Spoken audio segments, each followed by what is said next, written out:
Olá, queridos, sejam bem-vindos ao Entenda a Bíblia, sejam bem-vindos ao nosso canal. Hoje nós vamos falar do último livro do Antigo Testamento. Vamos falar sobre o profeta Malaquias. É sobre isso que nós vamos falar no Entenda a Bíblia de hoje.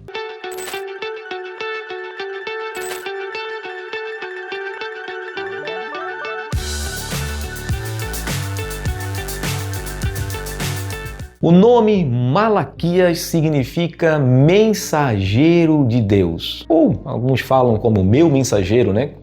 Dá na mesma, né? Como se fosse mensageiro de Deus, mas o meu mensageiro, como se Deus falando, o meu mensageiro enviado. Traduzem dessa forma, mas o nome mais correto é mensageiro de Yah, ou meu mensageiro, mensageiro de Deus. A palavra Malak, que é a ideia da primeira parte, né, do nome Malaquias, significa anjo. É mesmo entendimento para a palavra anjo. É a palavra anjo no Antigo Testamento, a palavra anjo no hebraico, mensageiro. Você quer saber o que um anjo significa? Anjo é um mensageiro. Podemos dizer de maneira, não é correto falar isso, é como se fosse um profeta, aquele que fala, entrega a mensagem de Deus ao povo. Um anjo tem essa característica. Você vai ver Miguel fazendo isso, você vai ver Gabriel fazendo isso. Você vai ver essa ideia de um anjo sempre trazendo uma mensagem de Deus para o povo, né? Os anjos fazem isso. Quando a Bíblia fala lá em Hebreus que o pastor é o anjo da igreja, não significa que o pastor é um anjinho, que ele é perfeitinho, que ele é bonitinho, que ele é um anjinho de asas que sai voando pelo meio da igreja e você tem que considerar ele alguém perfeitinho, santo, né? Como Deus é santo. Não! A ideia do anjo significa que o pastor tem essa função de passar a mensagem profética de Deus para o povo, o ensino da palavra de Deus para o povo. Ele tem essa função de mensageiro de Deus, de ser voz de Deus, de ser voz profética, de ser voz do nosso Senhor Jesus Cristo para a sua igreja, de conduzir o povo no caminho, de acordo com a palavra de Deus. Esse é o objetivo dos pastores, e por isso que o autor lá de Hebreus vai dizer que nós somos o mensageiro da igreja, nós somos os anjos da igreja, os pastores são os anjos da igreja. Então, não pense no seu pastor como algo superior, ele é um semelhante a você, o seu pastor é um semelhante a você que também precisa dos mesmos cuidados, é carente da graça de Deus da mesma forma que você, é pecador que nem você e precisa do sangue de Jesus sobre a sua vida para purificar dos seus pecados, né? O Jesus que morreu naquela cruz morreu pelo seu pastor também. Ele não é melhor do que você, ele é tão carente quanto você da graça de Deus. Ele precisa de ajuda das suas orações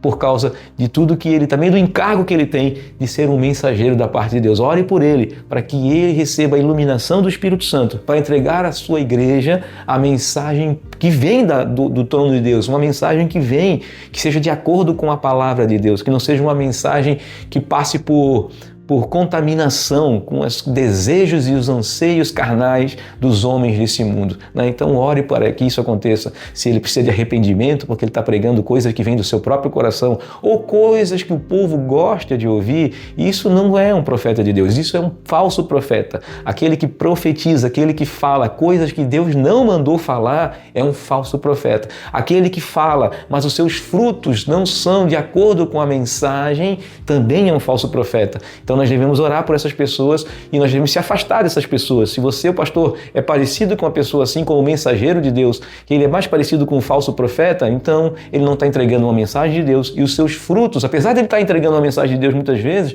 os seus frutos não são convenientes, os seus frutos não são de acordo com aquilo que são frutos de alguém que nasceu de novo, que é cheio do Espírito Santo. Então tome cuidado com os falsos mensageiros. Existem falsos mensageiros, não existem falsos anjos, né? Existem anjos caídos. Mas aí é outro assunto, é para outro dia e não queremos falar sobre isso agora, né? São aqueles anjos que usam chifre, né? Pelo menos na nossa mitologia, a gente acredita que eles usam chifres, que eles são vermelhos e que têm rabo, né? Mas não é assim que eles são, é uma aparência que foi criada para determinar que eles foram caídos. Mas não é sobre isso que eu estou falando, né? Existem falsos profetas, falsos mensageiros, né? Aqueles que deveriam trazer e guiar o povo pelo caminho do Senhor e são falsos. E esse a gente tem que se afastar dessas pessoas. Infelizmente, essa é uma verdade que tem que ser falada e você tem como considerar e fazer-se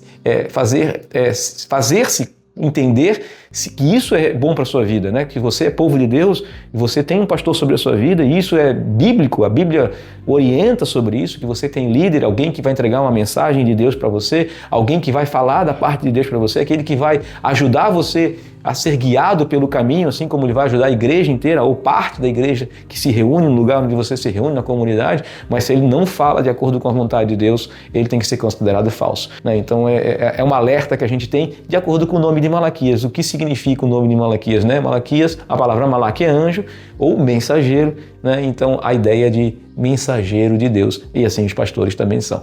E Malaquias tem uma mensagem muito pesada. Muito pesado. Malaquias escreveu cerca ali do ano 430, 400, até o ano 400 antes de Cristo, né? Foi o último livro a ser escrito do Antigo Testamento. Depois as pessoas vão dizer, os teólogos vão dizer que Deus ficou 400 anos em silêncio, até quando foi escrito os evangelhos, até quando foi escritas as cartas de Paulo. Então, até esse período ficou esse 450 anos em silêncio, Deus não falou. E o livro de Hebreus vai dizer que na antiguidade, no Antigo Testamento, nos tempos passados, Deus falou através dos patriarcas e Deus falou através dos profetas, mas hoje Deus fala através do seu próprio Filho, Jesus. É mais ou menos isso, uma maneira linda que o autor de Hebreus começa a sua carta, né? Hebreus capítulo 1, verso 1 fala isso, né? Antigamente Deus falava através dos profetas, mas hoje ele fala através do próprio Filho. Antigamente os mensageiros de Deus eram os profetas, hoje o mensageiro de Deus é o próprio Filho. E os seus representantes na terra devem falar a mensagem do Filho, aquilo que Jesus enviou o Consolador para nós. Ele fala assim: o Espírito Santo será enviado para vocês, vocês não ficarão órfãos e ele se lembrará de todas as palavras que eu vos tenho dito. Essa é a grande função do Espírito Santo. Não é revelar algo novo, porque a revelação está aqui, a palavra de Deus. É revelar aquilo que Jesus falou, aquilo que os profetas anunciaram e aquilo que Jesus cumpriu e complementou, consumou na cruz do Calvário. É sobre isso a revelação das Escrituras Sagradas.